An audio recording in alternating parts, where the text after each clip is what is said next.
Join the Our Game Supporters Club at Patreon for €5 per month to get audio podcasts of the Hurling and Football Show and much more exclusive material. I'm here at Croke Park with former Kilkenny hurler, manager, former GAA president Nicky Brennan. I'm sure you're very disappointed. Kilkenny have been beaten 137 to 132 by Cork after extra time.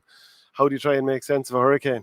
Well, look, at the end of the day, I think the best team won. I think that's really fair to say that. It shouldn't have gone to extra time. I think Cork will have been a bit annoyed. They were doing a bit of showboating at the end. I thought they should have really, the last goal, the goal that Kilkenny got, really, they had ample time to clear that ball and get it down the field. And then when they came out in extra time, and the first thing that happened was Patrick Hogan sent a 65 boy. I just said, I wonder, has this rattled them? But look, credit is due. We said all along before this game that Cork had electric pace. And really, from Shane Kingston, his introduction and his 6 or 7 points he got, Jack O'Connor at the end with that goal, that was serious pace there. Alan Cadigan thrown in as well. So when you have players like that who are so sharp and loving, the conditions were just perfect for that type of hurling. You know, Kilkenny don't have any complaints and all that. And they tried hard, worked hard, but it just wasn't enough on the day. And just, at the end of normal time, Kilkenny scored 1-4 from their last 6 shots, and Cork looked like they were falling apart because they scored 1 out of 7, leaving scores behind them. Did you think going into extra time, Kilkenny have been here before, Brian Cody's been here before, they'll get over the line, whereas Cork, for 8 years now, they've been finding ways to lose at Croke Park? Well, Cork had only went through a period of 12 minutes where they scored only 1 point. And as you said, Kilkenny were really sharp on their game at that stage. And given that Kilkenny, what they had done against Wexford in the Leinster Championship, where probably after the 70 minutes, Wexford will feel, and Davy did say it at the time, that Wexford deserved to win that match over the 70 minutes, and he has some legitimacy in that.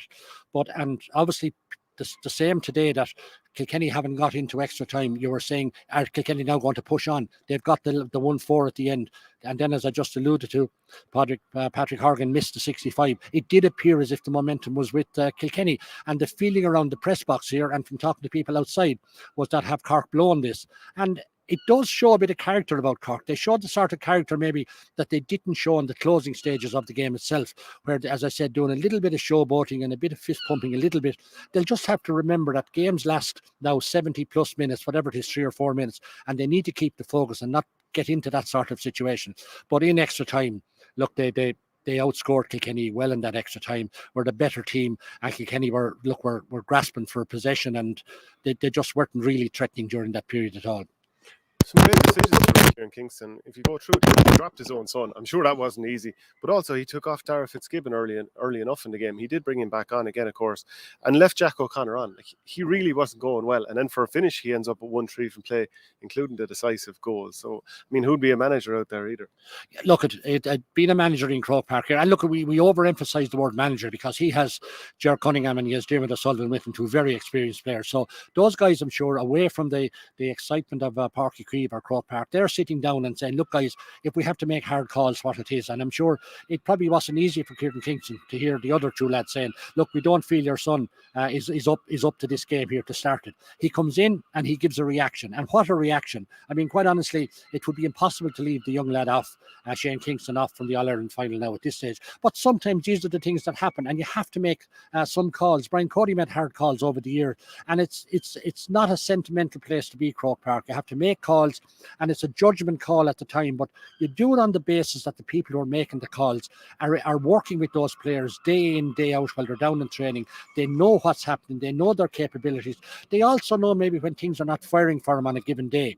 But it's gone that way now, Shane. A game now is at 20 players, and if you have extra time, you can throw in another 3 or 4. That's the way the game has gone.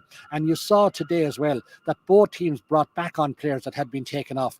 And that's the way you have to manage your team, and that's the way you have to focus your team over the course of your 70 minutes or the 80 minutes of play, as the case might be. And then you have to add on whatever extra time.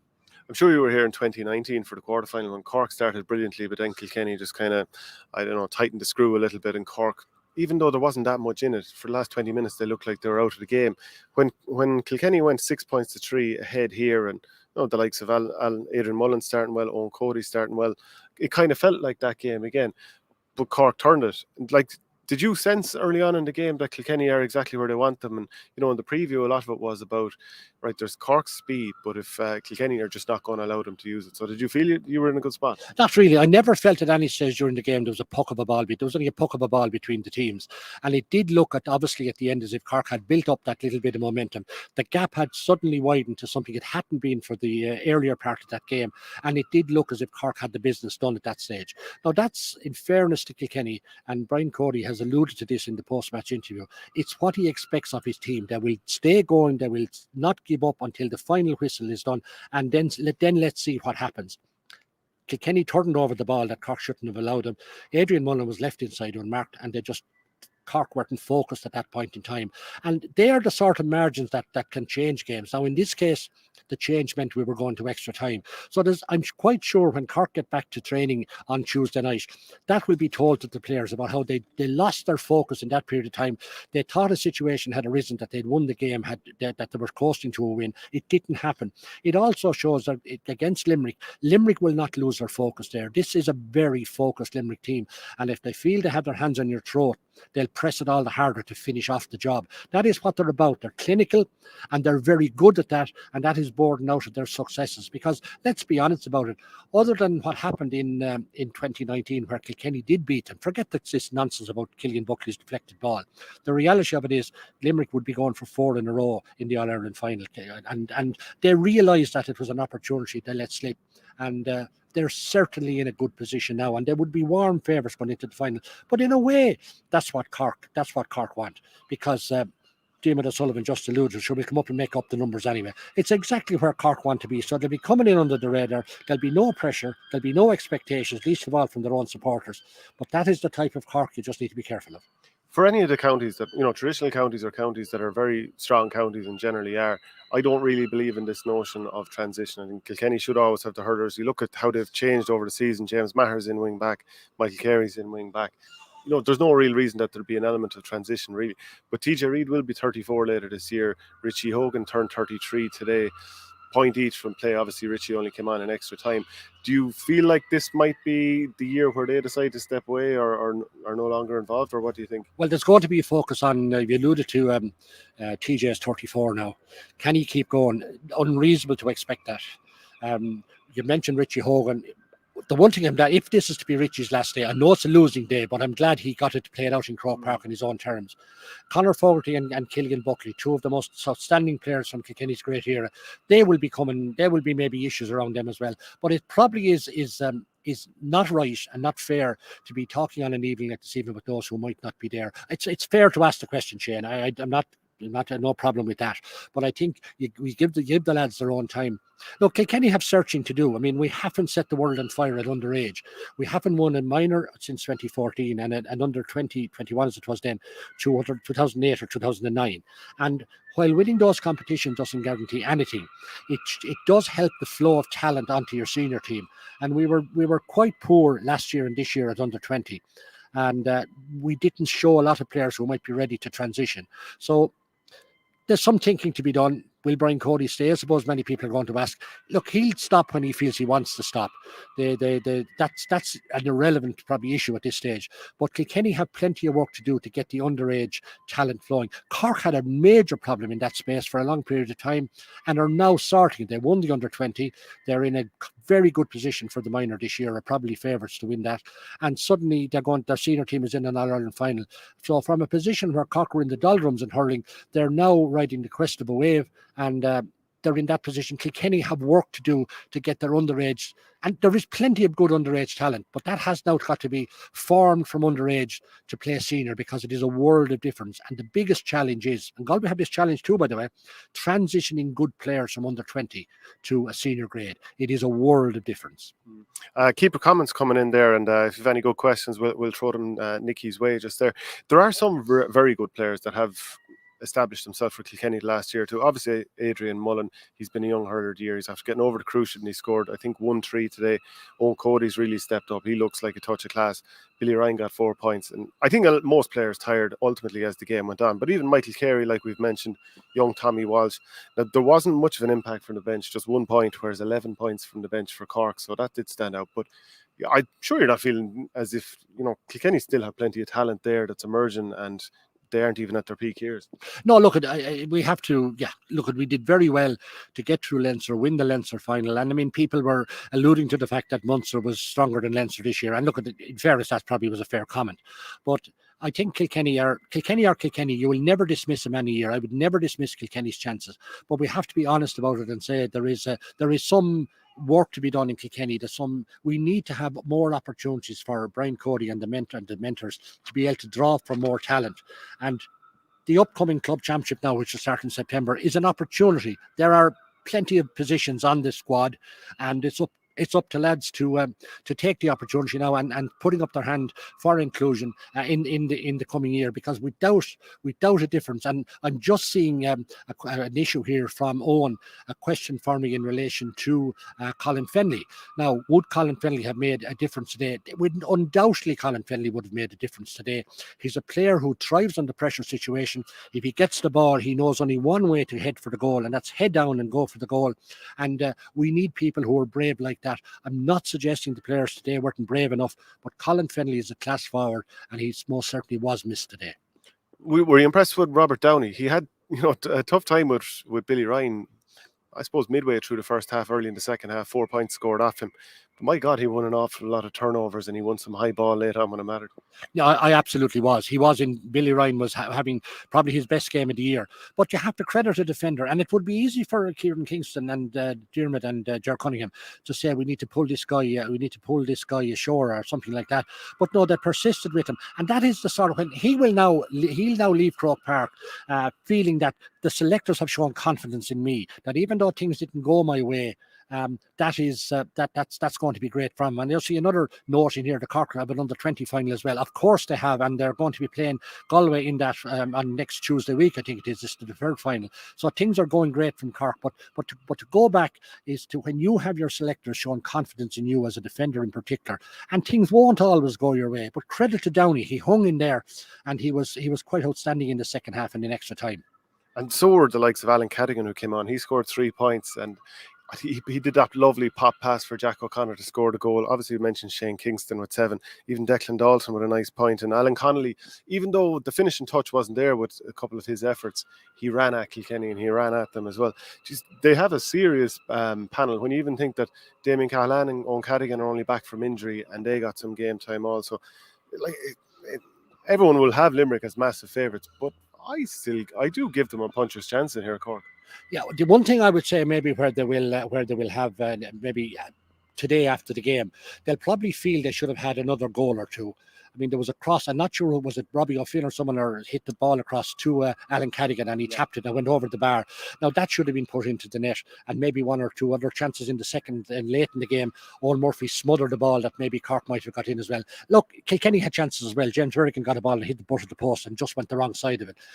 If that goal had gone in, we all know the way Kilkenny can react to getting goals like that. Even though Cork had the momentum, these are the margins that win the game. Now look, I mean, the funny thing about it is, and I know we're switching a little bit here, but I'm conscious of the comments that are coming in. But Cork now have an under-20 final coming up, and they can't play Alan Connolly or Shane Barrett in that. And to be honest about it, it could be the difference between winning and losing, because those two lads now are very much part of Kieran Kingston's squad for the All-Ireland final. But look, that's the look of the draw, I suppose, and they're just thrilled to be in a senior final, and what they wouldn't do to be winning a Celtic Cross at such a young age, the two of those lads. Do you kind of see with the Tim O'Mahony incident towards the end of the game? Like, I just asked Dermot Rocco Sullivan, what was he thinking when he saw that happen, and was his heart in his mouth? What was he feeling and all that? And he said, "Look, that's just the way we play it. That's kind of the gamble they take." Now, he's obviously just protecting his player. It was insanity what he was doing, but there is an element that this is the way Cork play. They work it out from the back. They got annihilated by Limerick in the league because they persisted with it. But there were signs that it was working. A couple of those league games, the way they worked the ball out from the back was glorious. But there's a sense that there's a really modern approach to how they're playing hurling. It's not kind of the Cork of old. Now, there were some issues towards the end of normal time. They started lamping high ball on top of Alan Cadigan, and I could not believe what was going on. But what I'm saying is, Cork live by the sword and die by the sword, this style of hurling. Yeah, but Cork, to be fair, as indeed Kilkenny very much so as well, they've had to adapt their style, to be honest about it, to match what Limerick are doing. Limerick have created this new style, and every other county has had to react. And Cork are the same, but there's a little bit of flamboyance about Cork. Maybe at times some of their play seems a little bit arrogant, but everything is grand now because Cork won the game. But if Kilkenny had to win that game in extra time, there would be serious inquisition about why Cork blew it in normal time. So I have no doubt, look, of course, Dermot O'Sullivan will defend his players, as he should defend his players. I mean, the players are genuine that wore the jersey for Cork today. But the reality of it is every day is a learning day. And there's some big learning for the Cork players in that game today, and particularly for the mentors, that they will hopefully, from their perspective, push right before they face Limerick the next day, because Limerick will not be as accommodating the next day, because they're born out of fierce physicality. They have a fierce belief in themselves and in the system that they play. And one of the things that didn't go all the time for Cork today, their first touch at times wasn't as smart as it needed to be, whereas Limerick seems to be just absolutely spot on. And that's something Cork will have to work on. But look, Cork are in a good position. Whether they win the final or not, that's what we won't know. But look at, I see another person saying here, will Cork be a bit concerned with the amount of scores they conceded? Limerick only conceded yesterday. Look, I think we've got to understand this game went to extra time and all of that. So I think that has to be analysed in the context of that. It just wouldn't, right as the game is finished, it's very hard to see that. But look, Kilkenny will be concerned perhaps with the amount of frees they conceded, and when you give a free to someone like Patrick Hogan, it's a score almost all the time, bar that 65 he drove wide. Now the same with TJ Reid, to be fair, bar one as well from an awkward angle. But look, Cork will probably sit down, they will go through the video of the game, and they'll see what mistakes they might have made and how those mistakes might work in the context of playing Limerick. So that's the way these games are gone now. There's a deep analysis done after the game, and every facet. They'll also be looking at the readings on the players' chart to see who was putting in the yards, who wasn't putting in the yards, and there'll be some hard things said maybe to some of the players, because we know what Limerick will bring to the final. Now, Cork, of all the teams that are playing in the final, there is the sense that Cork know how to play an All-Ireland finals. There's a swagger about Cork, and I wouldn't say that this is not a gimme for Gimmick under any manner of means. Yes, they'll be favourites, and yes, as somebody made a comment there, Limerick are at a different level. Yes, they are, but the reality of it is that Cork still in an All-Ireland final, you never dismiss them. A few comments coming in here. We'll run through them. Shawnee K. Cork were always great hurlers. That bit of steel now. Limerick are a different level though. Patrick Coleman. Cody started out against Cork. He now does not have the great players. Yeah, good players. Kilkenny are not the top team they were. Cody would not be able to take losing. Kurt Ryan. Now we already kind of talked about this. Cody gone, Reid gone. And then just one final one, and I'll throw it over to you again, Nicky. Kilkenny should have brought Walter on for Murphy. I shouldn't have, made their play one-dimensional, went direct every puck out for the last 20-30 minutes, easy to snuff out. And then Damien Cahalane, very good midfield in extra time. Yeah, look, I mean, all of those comments in their own way, there's maybe some validity. I mean, as regards Brian Cody, look, the bottom line is that Brian Cody has been able to take losing. God knows he's had a bit of it in the last number of years. But look, great managers, you cannot expect to stay at the top. Go through any world sport where the top managers have taken charge of teams and have great spells with teams. There's a great saying in sport that ultimately everything ends in failure. Now, that probably is not, I'm not referring, for God's sake, to Brian Cody to that, but I'm just saying that that is often said about sports people, and the bottom line is that Cody is now going through a period. He has brought Kilkenny through different generations. He's reinvented Kilkenny on a number of occasions. This one is proving a lot more stubborn, and we've alluded to at the earlier part of this chat, the challenges that are facing because the pool of talent is not there. But don't ever dismiss Kilkenny. Don't ever dismiss Kilkenny. Coley will go in his own time. But today is Cork's day, and they had a pool of talent. And today the Cork bench really came up trumps. You've alluded to it, Shane. You said 11 points was delivered by the Cork bench today, admittedly in extra time. The Kilkenny bench before today delivered 114 over a number of games, and Kilkenny bench today only delivered 1 point to Richie Hogan. It wasn't just about the bench, but that in a way is a statistic worth noting. If you look at the All-Ireland finals 2009, 10, 11, right? So obviously you're a Kilkenny man, I'm a Tipperary man, so we probably look at those with rose-tinted glasses to some degree. It was a very, very different type of hurling. It was an awful lot of 50-50 ball, win your own ball, blood and thunder. This is quite different. You look at how Cork worked the ball out from the back at times. They hit it over and back until they eventually found a bit of space to work it through. Kilkenny doing somewhat the same. Limerick and Waterford last night also somewhat the same. It's very different. Do you enjoy it as much? No, I probably don't. But then look, my attitude is everything in life moves on and everything in life changes. And I'm from an era that's a bit older than you, Shane, as well. And I played in hurling for a different era. Look, the reality of it is the hurling teams that are out now would absolutely, we'd be junior B hurlers in my era, even though we won All Irelands in comparison to what's out there today. But it is unfair to compare hurlers of today with hurlers of the past, as it is unfair to compare boxers or runners or any of these people. Styles change, the surface is changing, the ball is changing, the physical preparation, the statistics, the technology. Everything has changed about the game now, be it hurling or Gaelic football. So it's unfair to compare.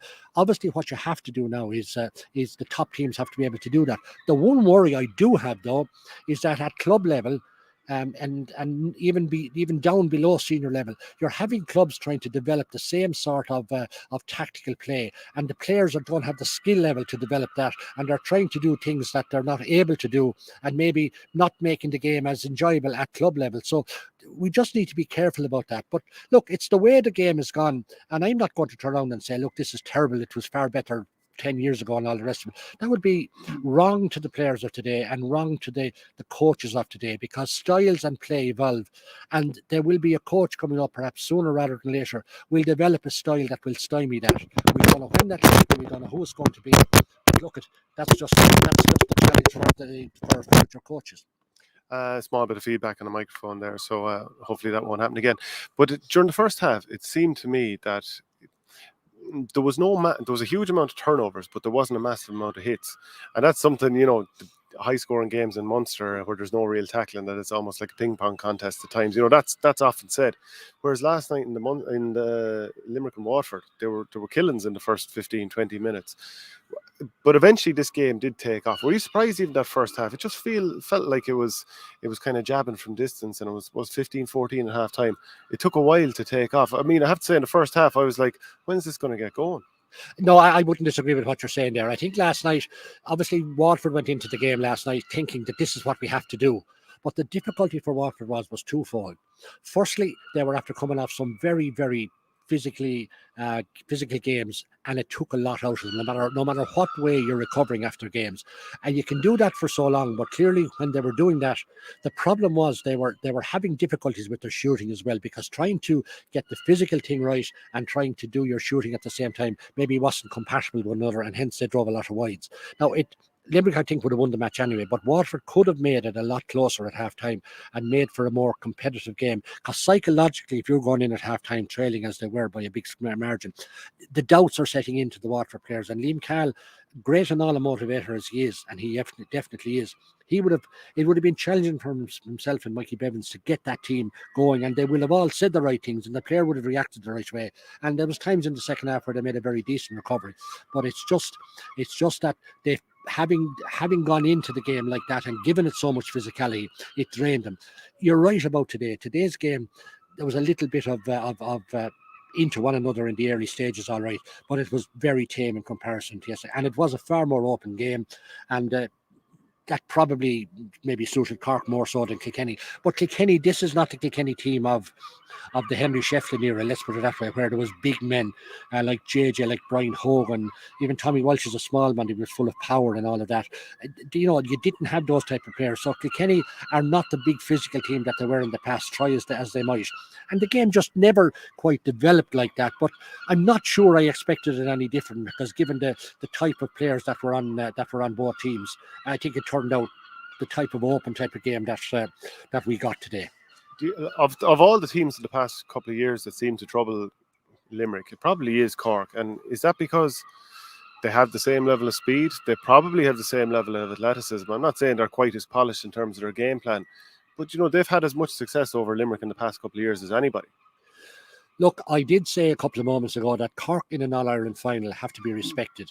There's a tradition in Cork, given their great tradition of All-Ireland finals and the level of success they've had. So they will go into the All-Ireland final, yes, as underdogs, but in that Cork dressing room and in Páirc Uí Chaoimh during the next 2 weeks as they prepare for that game, they will be listening to guys who have delivered All-Ireland medals to Cork and brought the cup home. So it's not a surprise that Cork, that Cork have won this match today and are in an All-Ireland final. Yes, they have to improve, but their performance over recent times has shown steady improvement. And I think today, after in a way giving Kilkenny, letting Kilkenny back into the game, you'd have to be happy with, if you were a Cork supporter, with the character shown by the team in extra time, because irrespective of what Kilkenny the team they're facing, Kilkenny had the momentum coming into that extra time, got further momentum when Patrick Hogan missed the 65, and then put it over, and then just from there on in, they put that behind them and got stuck in. I know you have to make it happen, and you can't say someone deserves an All-Ireland, but I mean, of all players and what they've given to the game in terms of their class, I mean, some of Patrick Horgan's scores today, I don't know if you remember the one in the first half, low ball came in, he chopped it up to himself over the bar. I mean, I think, you're from a rival of Cork's, and obviously being from Tipperary, so am I. So in general, we don't really like seeing Cork win All Irelands, but Patrick Horgan is one player you wouldn't mind too much if he was lifting Lee McCarthy. I totally agree with you. Look, the problem about sport is very cruel. In my day, and I sound like an old fogey now, I came up against some of the great players, probably the great Clare team of the Gerlachnan era, played against them on many occasions. They saw very little reward for their efforts. The same against some brilliant Waterford players, the same against some Wexford players, and from even Galway players, and up the county further in Laois and Offaly. Dublin played against some of the greatest players that ever donned the jersey and put a hurley in their hand, and they saw little at the end of the day for it. That's why sport is so cruel. And yes, it would be bloody cruel if Patrick Hogan was to go through his career without a Celtic cross. But sport was never meant to be fair, and that's you take part in sport, but look, there's no guarantees what you get out of it. But look, Hogan he's a fantastic forward. I mean, he'd done things today with the ball that only a person of his skill was to. He's a great leader of this Cork team. And I know a lot of people outside Cork would love to see him in Cork, and outside of Cork would love to see him winning the final. But look, that's just the way it is. There's a question here from Shawnee K. Want to know about Limerick. What do I think of Limerick? Are they way ahead of everybody else? Are we talking 5 or 6 All Irelands? Look, it's hard to say that given where we are at the moment. On the face of it, it's hard to see who would beat them at the moment. I'm not going to say this is a cakewalk of an All-Ireland final and Cork don't turn, but that would be insulting to Cork, because as I alluded to plenty of times, Cork in an All-Ireland final are a different animal. They are just able to take on the situation and do whatever they have to do to win it. But Limerick are exceptional. What they've done under John Kiley and Paul Kinnerk and the other mentors, they have developed a style of hurling right now that has not been matched by any of the rest. Yes, Kilkenny caught them in 2009, and Kilkenny are capable of doing that to any team. And I look, deep down, probably John Kiley would love to have got Kilkenny in a final. And I know one thing: if Brian Cody had Limerick in a final, he wouldn't be thrown in the towel before the match. He would feel Kilkenny have every chance in the final, as I would feel as well. But Limerick are a great team. They have built on underage success. They've put a plan and a structure in place that has allowed them to develop these players. And they're living a lifestyle that is conducive to getting the best out of the players. Yes, they're given their downtime and all of that, but they have to conform to a lifestyle that John Kiley is able to know that he will get the best out of these players. Physically, they have matured beyond all end, and they have that physicality that is probably not matched by any county at the moment, but they have a skill level that is quite extraordinary, and a credit to themselves and to the players to the people who are mentoring that team. So, look, I'm looking forward to the final. Limerick will be favourites, but dismiss Cork at your peril, as everybody knows. And I'm sure this is something you know from experience as well, but like sometimes the making of a team is, the journey that you go on. Clare could easily have beaten them in just a couple of rounds ago if Tony Kelly's shot had to go into the net rather than collide with Patrick Collins. Even today, I mean, going through extra time and winning like that would possibly be the making of this team. My thought about Cork earlier in the year is I think Cork could beat anybody, but I don't know if they actually have the consistency to go and win maybe 4 games and actually do it. But I actually do think now they are the best equipped team to beat Limerick. And like that league game, when they got annihilated there a couple of months back, they tried to work the ball out from the back. They had a much changed team and they got absolutely torn apart. But I think the courage of their convictions to keep doing that, like they know what's coming against Limerick, and they probably, like as a player yourself, it's only when you go through that sort of intensity that you're actually prepared for it again the next time and you visualize it or whatever you might do. So I actually probably don't see it too far off a 50-50 game.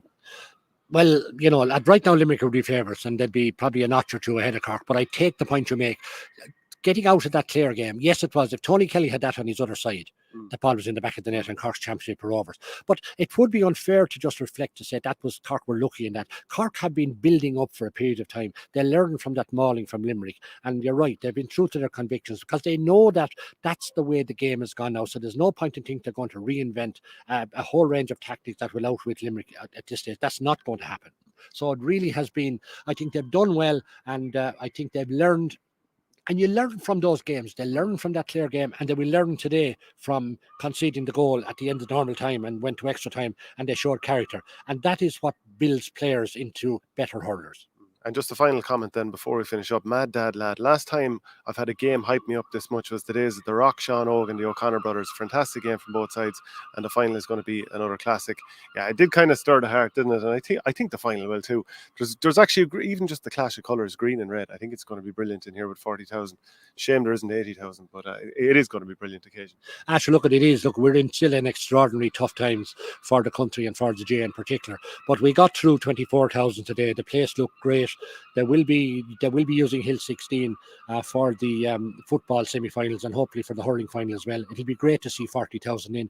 Look at the two best teams. You have to take your hat up at times and say the two best teams are in the final. The best teams always get to the final. And who wins after that? I think, yes, Limerick are favourites, but I would not dismiss Cork because there's something about Cork. There's a swagger about Cork. And if they just can eliminate some of the mistakes they made maybe today, if they can just up their touch a little bit, who knows what can happen, because they have some lightning speed, and sometimes speeds in games can engineer scores that even the best opposition can't do anything about. We probably actually touched on this one already a little bit. Wondering what Nicky thinks of the short passing game out from the back. Can't see the point of it. Why not let it to the forwards? Well, I think because long ball wasn't working for the likes of Cork and maybe Limerick for years, I mean, what's the point in losing the same way over and over? So I think it's out of necessity. Look, over in my lifetime involved in hurling, I've seen the game change the whole lot. And yes, maybe people don't like this short passing game, but we have to accept that coaches evolve and tactics evolve. This happens in all sorts of global sports. And while hurling mightn't be a global sport in the true sense of the word, tactics evolve. You have some of the best coaches are sitting down talking about how we can do this, how we can do that, how we can counteract this tactic, how we can counteract that other tactic. And that's the way the game has gone now. You only have to look at social media and you see all the different comments that are being made about tactical part in sport in the world. And the J is not immune from that. They're looking at how other sports, some of the best coaches in the J over the last some years are now reading books by world people who are involved in other sports and how they're motivating teams, how they're tactically getting their team ready to face opposition and all that. And hurling and Gaelic football, for that matter, are buying into some of those tactics and converting it in to the game that we know here. Well, we're talking hurling obviously on this chat today, and that's the way the game has gone. I would be loath to criticise it. I could easily say that back when Kilkenny were winning all Ireland and the real tussles we had with Tipperary and the 1-on-1 and the physicality, it was fantastic and we enjoyed it. And yes, I'd love to see it back, but I also know that life evolves, sport evolves, tactics evolve, and we have to roll with it and just enjoy the great skill that has been shown there. And I look forward to, as I said earlier, the next coach coming on and showing us how his tactics can outwit what we're seeing here on the field today. Absolutely. Brilliant stuff as ever, Nicky. Thanks very much. Shane, you're very welcome. And thanks for all the comments in. Join the Our Game Supporters Club at Patreon for €5 per month to get audio podcasts of the Hurling and Football Show and much more exclusive material.